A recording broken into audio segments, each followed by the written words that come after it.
কোৰেশ্বৰ তথা সমূহ অসমবাসী ৰাইজলৈ ৰাস মহোৎসৱৰ শুভেচ্ছা জনালে অসম প্ৰদেশ কংগ্ৰেছ কমিটিৰ সক্ৰিয় সদস্য দীপক কলিতা। নাওকটাত পূব দেফেলি কেন্দ্ৰীয় ৰাস মহোৎসৱত উপস্থিত কংগ্ৰেছ নেতা দীপক কলিতা। নাওকটাত পূব দেফেলি কেন্দ্ৰীয় ৰাস মহোৎসৱত উপস্থিত হৈ ভগৱন্তৰ আশীৰ্বাদ ল'লে কংগ্ৰেছ দলৰ নেতা দীপক কলিতাই।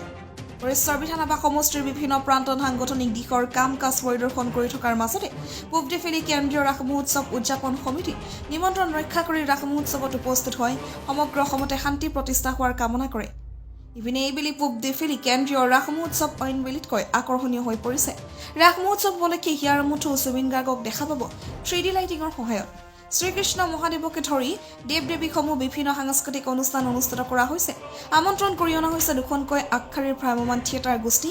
আমন্ত্ৰণ কৰা হৈছে ডান্স ইণ্ডিয়া ডান্সৰ আধাশ্ৰী উপাধ্যায়, মাছুম নাৰ্চাৰী লগতে কেইবাগৰাকীও জনপ্ৰিয় কণ্ঠশিল্পী। উল্লেখযোগ্য যে 9 দিনীয়াকৈ অনুষ্ঠিত হোৱা পূব দেফেলি কেন্দ্ৰীয় ৰাস মহোৎসৱত যাতে কোনোৱে অপ্ৰীতিকৰ ঘটনা সংঘটিত কৰিব নোৱাৰে তাৰ প্ৰতি লক্ষ্য ৰাখি ব্যৱহাৰ কৰা হৈছে চিচি কেমেৰা।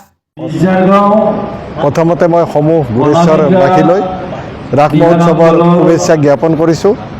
মই 18 সংখ্যক পূব দেফেলি কেন্দ্ৰীয় কমিটিয়ে উদযাপন কৰা ৰাস মহোৎসৱত উপস্থিত হৈ সেৱা ল'লোঁ।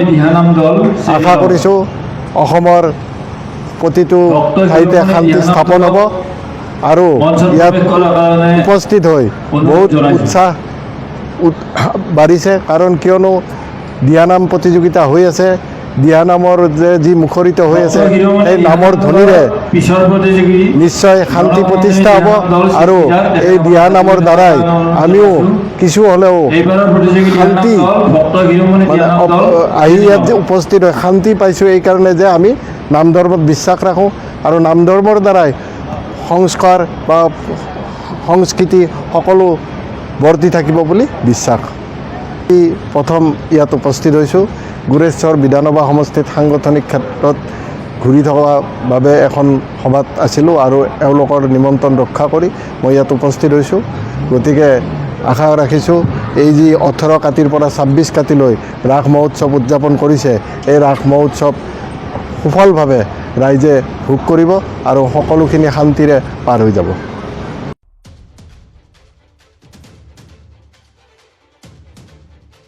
News Next Report, The Northeast Times.